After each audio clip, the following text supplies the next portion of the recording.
let me ask you a question. If your child came to you right now and said, Mom, Dad, how did you become a Christian? Like, what's your story? What would you say? Could you tell them? Would you know where to start? And here's what we've found. Most Christian parents have never actually sat down and told their child their testimony. Not because they don't have one, they do, but because nobody ever told them it mattered. Nobody told them that their story, even a messy, imperfect, maybe even ordinary story of how God got a hold of their lives, is one of the most powerful discipleship tools they have. Revelation 12:11 says, they overcame by the blood of the Lamb and the word of their testimony. Not just the gospel in the abstract, but their testimony, your testimony, the specific personal account of what God did in your life. Today, we're going to help you craft it, own it, and share it with the people who need to hear it most, your kids.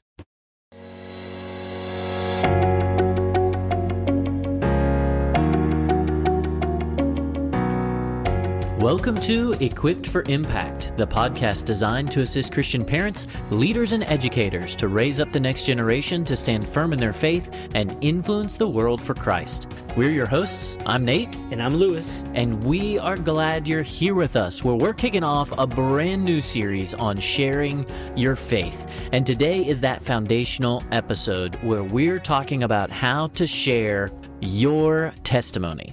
And we don't just mean mention it in passing. We mean actually telling your story and letting your child see that faith in your house, that it's not just tradition, but that it's real, it's personal, and that it changed you.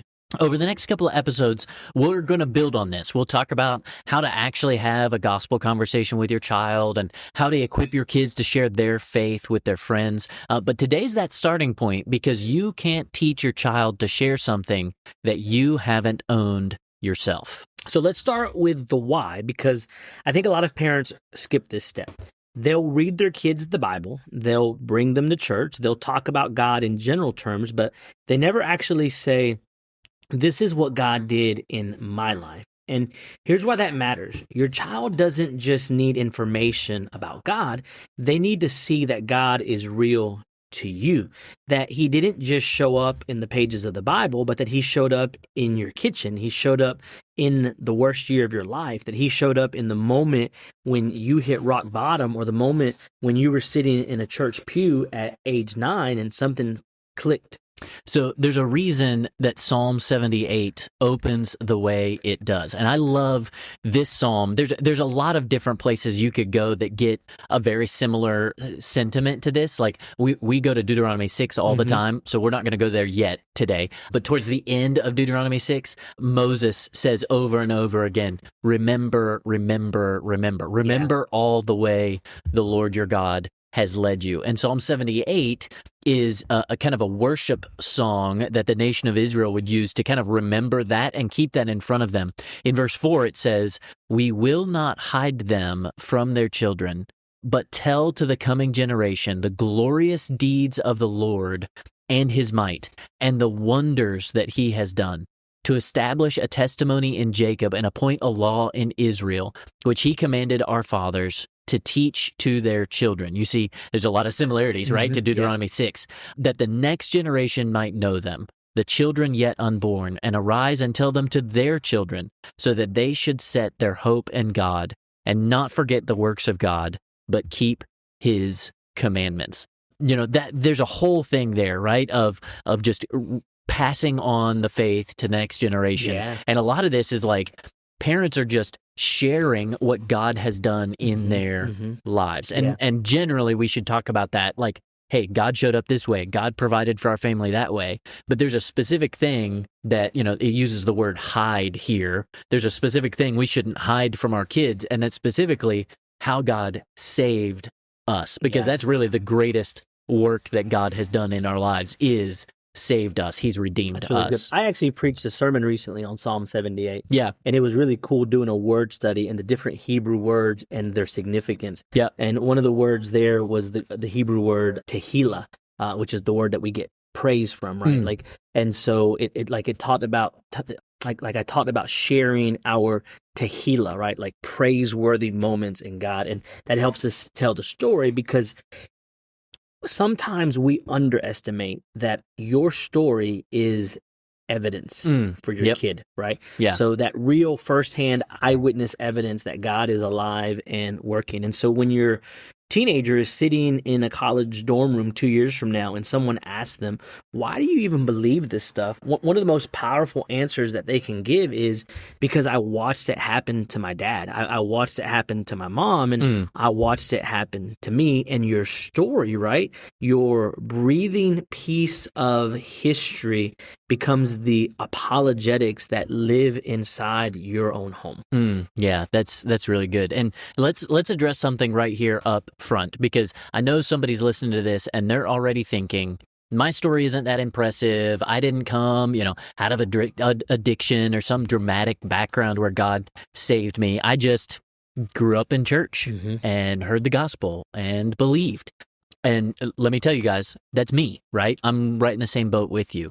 My story is not that impressive from that standpoint, right? But you worked at Chick-fil-A. I did work at Chick-fil-A. So that's impressive. That is pretty impressive. But I was saved before I started working at Chick-fil-A. Oh, okay. Yeah. Okay. I guess you have to be, right?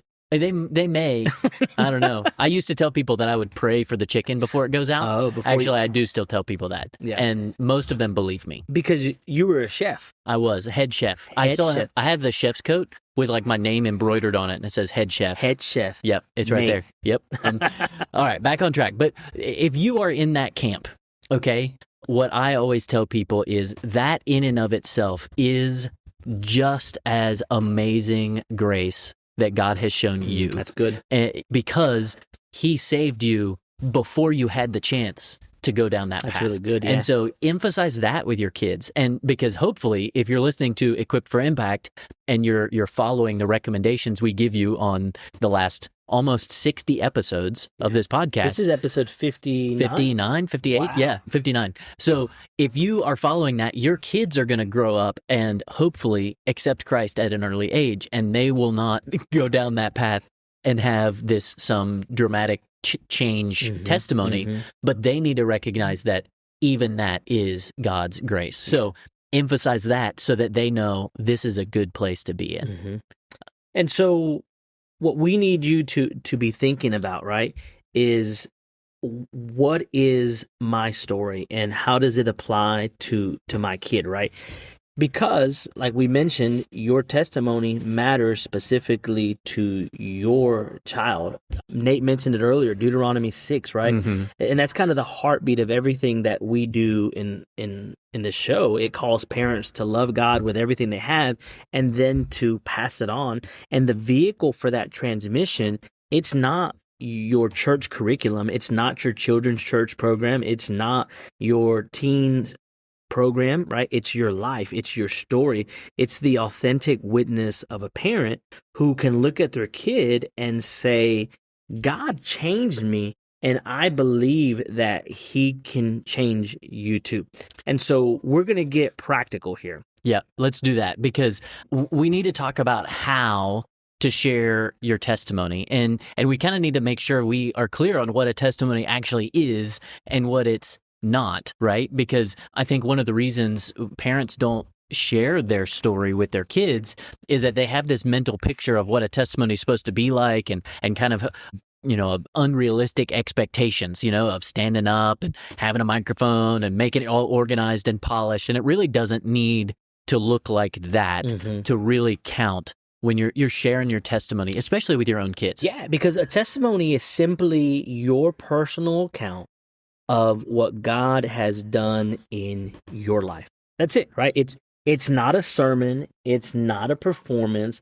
It's not your best moment. It's just your honest story. Yeah, and so, we can come back to this model that actually shows up in the Bible. The Apostle Paul himself in Acts 26 is standing before King Agrippa, and he's got the opportunity to explain himself. He's been arrested, and there's a whole backstory of being falsely accused and all this stuff. But instead of really defending himself, he takes the opportunity to share his story, his testimony. And there's really three clear movements in the story. Okay. Pretty simple. And when we lay this out, you're going to be like, oh yeah, that makes sense. Okay. Number one, before, right? What he was like before he met Jesus. He talks about being a Pharisee, persecuting Christians, all of these things. Okay. And he doesn't, gloss over the place he was in before he met Christ. Yeah. But then he moves right into number two, the encounter. He describes that moment when everything changed in his life. For him, it was on the road to Damascus, a blinding light, a voice from heaven. Probably didn't happen to you. Did that happen to you, Lewis? No, not a blinding light, and not a voice from heaven either. No voice from heaven. No. Okay, me neither, right? But there was an encounter, right? Sometime where you heard the gospel and you understood it. For Paul, that was that moment for him.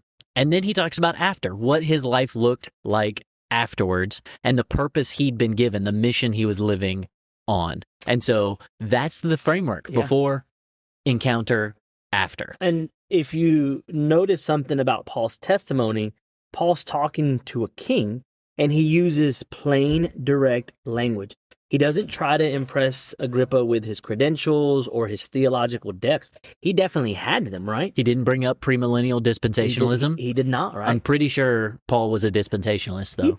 I would imagine so, right? Yeah. And so he says, this is what happened to me. And it was so compelling that at the end of it, King Agrippa says something like, Paul, are you trying to convince me to be a Christian? Like, and I think that when people read that, it's like, maybe he was close to becoming a Christian, right? Like, there's different English translations of how that comes out. Almost persuadest thou me. There's the King James version. And so it's like this idea of like, are you trying to make me a Christian? Like, you almost got me there, Paul. Yep. And that's the thing, is that I think it's an honest story. It's compelling, and it grabs his attention, and it's like, I see what you've got, and I want some of that. And it's simple. Yeah, it's right, simple, right? And so let's talk a little bit about what a testimony is not, right? Because there's some traps that we can fall into. First, we already said this: it's not a performance, right? You don't need to wax eloquent about how God changed you and have things perfectly memorized with your pauses and your breaths and everything in there, right? It's okay, right? Your kid is not an audience. And in fact, if you try and do that, they're going to tune you out, right? So just talk to your kids. Talk to your neighbor. It's just a conversation. You're telling a story, just like you tell that story from last time on vacation. Absolutely. And the second thing to remember is that a testimony is not a full confession, right?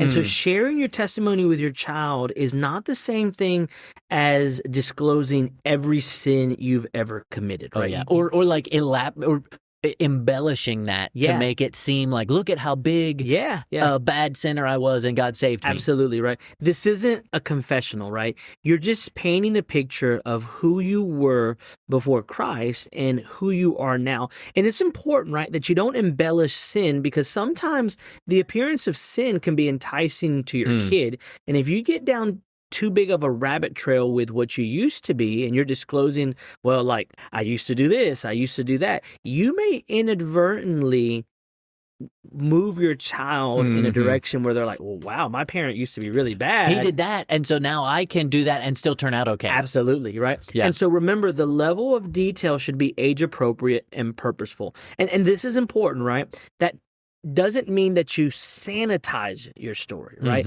Like, don't scrub out all of the mess that you had, and don't give your kid the highlight reel, right? They need to see that faith isn't for people who have it together. It's for people who don't. But there's a difference between being real and oversharing and being too graphic. Yeah, that's right. And then another thing is, we need to point out that this is a gospel testimony, okay? So I know some churches, they have testimony time. Some of them, do a special service. Some it's built into their worship service, whatever. And it's just like, talk about what God's done for you. Yeah. Which that deserves a place too, right? Does. Talk about what God's done for you. Yeah. But if you're talking about your gospel testimony, that's how you accepted the gospel, right? This is not, oh, look at these amazing things that God did for me in my life.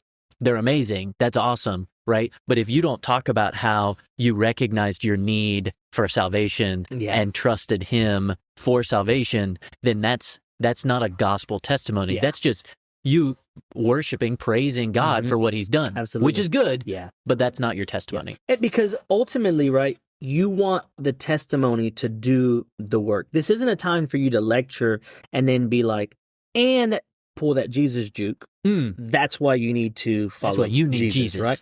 Right? But you let the story work. Give him a Bible burn. And you trust the Holy Spirit. You plant the seed, and then you trust that God is the one that makes it grow. Have you heard that one, the Bible burn? I have you not use heard Jesus the Bible juke. burn. I've Yeah. heard you use that one before, Yeah. but the Bible burn is like, oh man, he got a 3rd-degree Bible burn. Anyway, the classic things that when you grow up in a church, you just learn.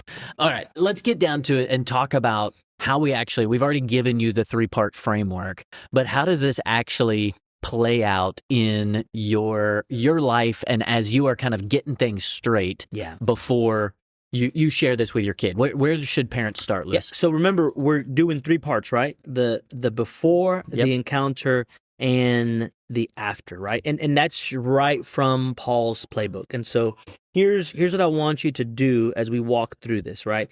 If you're somewhere listening to us where you can write, not if you're driving, but get a notepad. Or mowing the grass if you actually mow your grass. That's right, yep. Or open the notes app on your phone, right? And write this down, because what we're asking you to do today is not just to understand the concept, but we want to help you actually build your testimony so that you're ready to share it. Yep, and this can just be bullet points, right? So remember, before, start there. What were you like before you came to faith in Christ? What were you trusting in?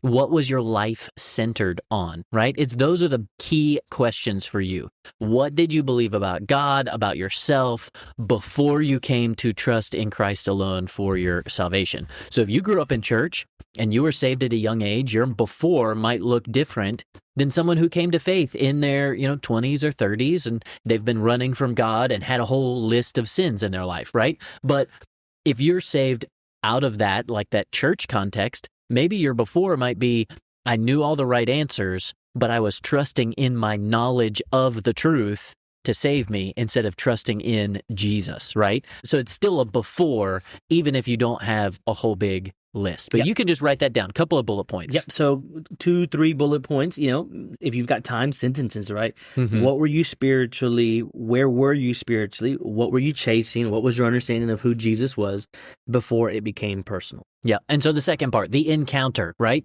The moment, it might be a season when everything changed, when God got your attention. Again, for some of you, this might be a specific moment, a date you remember. It might be a sermon that you remember hearing or a conversation with a friend or a family member. Whatever it was, there was something where God got your attention. And again, let's point out, you may not remember the date. You may not, it may be just kind of this gradual realization over the course of a couple months, a couple years, but at some point you recognized your need for salvation. Like, I don't remember the exact date of mine, but I know I was 9 years old, and I was our church was having a week-long revival, and they gave a gospel presentation where I think I fully realized in that moment my heart condition. And I went forward, or in this case to a room, to pray and to kind of understand the gospel and to pray. And that's the moment that I look back on and say, like that's the moment I got saved. Now, to be clear, I grew up in church, right, whenever I was younger. And so like I got saved at Bible school and, in quotation marks. Right? I got saved in Bible school. You walked forward. You raised your hand. I did. I probably did. You fill out one of those forms in triplicate so that you can keep one and the church can keep one. And whatever. And so, like, I did that at Bible school. I did that at camps. And so, but it was that moment that I think back now, that when I was 9 years old at that church, right? And so those are real, right? Those are valid moments. And the question to answer is here: what happened? What did God do? What did God say? What did God place in your path that started the change? And specifically, when did you put your trust in Jesus? And when did the gospel become your gospel? Yeah, that's right. And so then you can pivot to your after, right? Who are you now? How is your life different? Again, you might not have major big swings, but the point is now you're not trusting in yourself, you're trusting in Christ? How is God continuing to work? We talked about those things where God has shown himself and provided. Yeah. This is a time to throw in an example of that. Like, you know what? And God keeps working in my life. Yeah. You're not perfect. You're still not perfect, but that's okay, because you can say, ever since I got saved, everything changed in my life. It's a new direction. Yeah. Yeah. And so again, not long, 2-3 bullet points, right? Yeah. What is different about your life? What is different about your relationships? And your kid might even say like, yeah, I've seen that in you. And then that's your testimony, because your kid is able to affirm what they're seeing. Yep. And so we've kind of already talked about how, even if you're, a church kid and all of that, your story still counts, right? But you should still write it out and have it there, and just think about, like, if you came to faith as, a kid, you probably were still pretty excited. Your parents, your grandparents, they probably, celebrated with you. You might have gotten baptized in your church and they made a big deal about it. It's great. And so you can still share that with your kids so that they know that is a totally valid faith experience, and it's a good path that they can follow as well. And even like our testimonies are probably different, right? You grew up in the home, your parents were missionaries, right? And so you grew up my parents were not missionaries. I did get saved, 9 is a relatively young age. Do you remember what age you were when you got saved? 4.5. 4.5. 4.5. There's some theological questions that are spinning in my head right now. Are you really? Maybe. No, but seriously though, right? Like, think about it this way.